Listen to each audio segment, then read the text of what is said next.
Good morning, pupils. Good morning, teacher. Okay, please stand up and let us pray.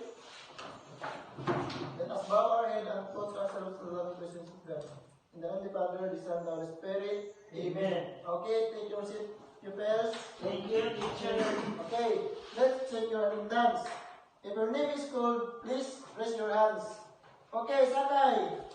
Present, teacher. Okay, very good. Rambuyon. Present, teacher. Okay, good job. Everyone is present. So, before we proceed to our new discussion, let's recall what is our topic yesterday. Okay. What is our topic yesterday? Okay, very good. Our topic yesterday is all about 5 senses of the body. So, give me at least 2 parts of 5 senses of the body. The hand and the mouth, teacher. Okay, very good. The 5 senses of the body, there are ears, mouth, nose, eyes, and hand. So, okay, pupils, listen. Do you love how to say? Do you know how to say otso otso? Yes, teacher. Okay, please stand up, pupils. Okay, follow my lead.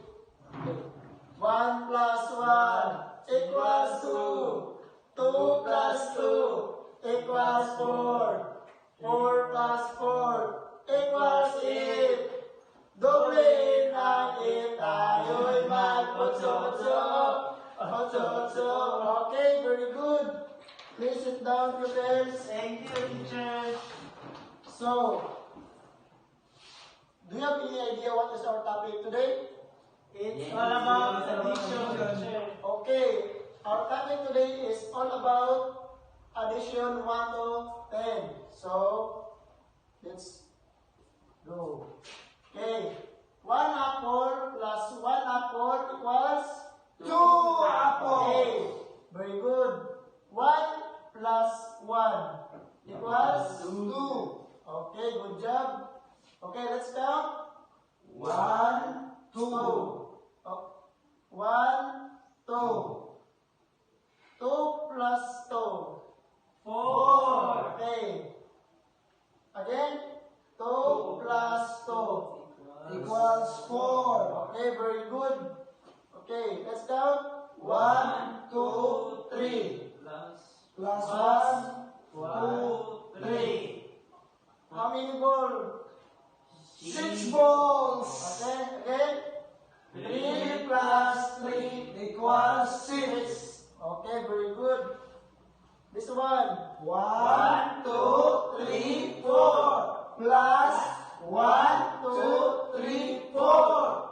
Equals 4 plus 4 equals 8. 8. Okay, very good. 4 plus 4 equals 8. Okay, good job. 1 plus 1, 2 equals 3. Okay, this one. 1 plus 2 equals 3. Okay, very good. This one. 1 plus 1, 2, 3 equals 4. 1 plus 3 equals 4. Okay, this one, last one. 1 plus 1, 2, 3, 4 equals 5.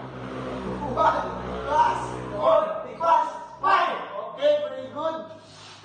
So, did you enjoy our topic today, pupils? Yes, teacher! So,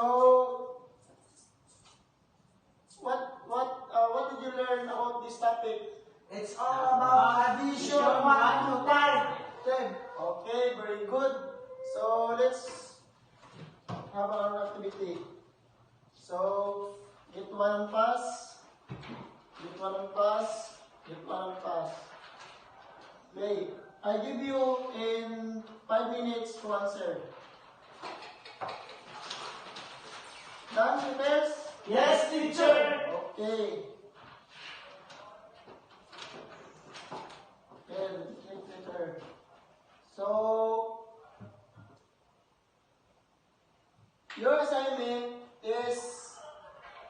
solve the following problem. Write in your notebook, activity notebook, and pass tomorrow. Yes, teacher. teacher. Okay. Let's stand up and let us pray. Let us bow our head and put ourselves to the presence of God. In the name of the Father, the Son, and the Holy Spirit. Amen. Okay, goodbye, pupils. Goodbye!